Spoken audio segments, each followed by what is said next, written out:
तर आता तिन्ही नेत्यांसाठी म्हणजे शिंदे, फडणवीस आणि अजितदादांसाठी अमित शहांसोबतची बैठक अत्यंत महत्त्वाची का आहे याचा सविस्तर आढावा घ्यायचा आहे।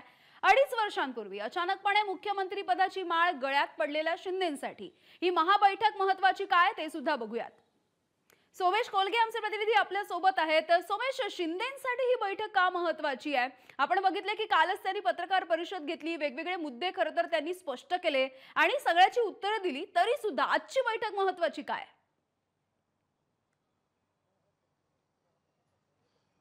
नक्कीच आपण लक्षात घेतलं पाहिजे की एकनाथ शिंदे यांच्यासाठी आजची बैठक अति महत्त्वाची आहे आणि आज दिल्ली विमानतळावर जिथे अगदी थोड्या वेळात आपण पाहू शकतो पाठीमागे की एकनाथ शिंदे इथे पोहोचणार आहेत आणि त्यांच्या स्वागतासाठी शिवसेनेचे खासदार देखील आलेले आहेत। त्यामुळे आता या परिस्थितीकडे पाहता एकनाथ शिंदेंनी दिल्लीमध्ये येणं याचे दोन अर्थ निघतायत। एक तर अर्थ जो काढला जातोय तो असा आहे की एकनाथ शिंदेंनी माघार घेतली आहे आणि दुसरा अर्थ असा काढला जातोय की एकनाथ शिंदेंनी सगळी सूत्र ही दिल्लीच्या हाती देऊन एक प्रकारे सर्व प्रकारे राजकीय निर्णयांचं केंद्र दिल्लीला करून टाकलेलं आहे। त्यामुळे आता दिल्लीश्वरांच्या मनामध्ये काय आहे, अमित शहा, नरेंद्र मोदी आणि जे.पी. नड्डा यांच्या मनामध्ये काय आहे, कारण अमित शहा आणि जे.पी. नड्डांसोबत आता एकनाथ शिंदे आणि दोन्ही उपमुख्यमंत्र्यांची बैठक होणार आहे आणि या बैठकीत निर्णय होईल की एकनाथ शिंदेंचं नव्या सरकारमध्ये स्थान काय असेल, त्यांच्या सोबतचे मंत्री कोणकोणत्या खात्यावर काम करणारे असतील, केंद्रामध्ये एकनाथ शिंदेंच्या पक्षाला शिवसेनेला कोणतं स्थान दिलं जाईल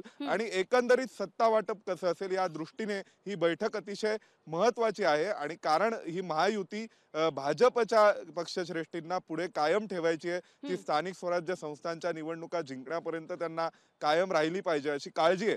त्यामुळे एकनाथ शिंदे हे दिल्लीच्या कोर्टात बॉल टाकून आता दिल्लीकडे येताना आपल्याला दिसत आहेत। याचे जे दोन अर्थ आहेत ते आपण पूर्वीच सांगितलं की एक अर्थ काढला जातोय की त्यांनी माघार घेतली आहे, दुसरा अर्थ काढला जातोय की त्यांनीच दिल्लीकडे सगळी सत्ता सोपवली आहे। त्यामुळे दिल्ली आता निर्णय करणार आहे की नेमकं या सगळ्यांचं भवितव्य काय असेल।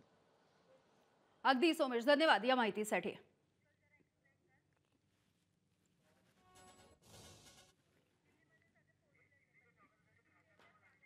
तर अगदी काही वेळामध्ये एकनाथ शिंदे हे दिल्लीमध्ये पोहोचतील आणि दिल्लीच्या विमानतळावरती खरं तर त्यांचं स्वागत करण्यासाठी आता आपण बघतोय शिंदेंच्या शिवसेनेमधले काही महत्त्वाचे नेते इथे पोहोचलेले दिसतायत।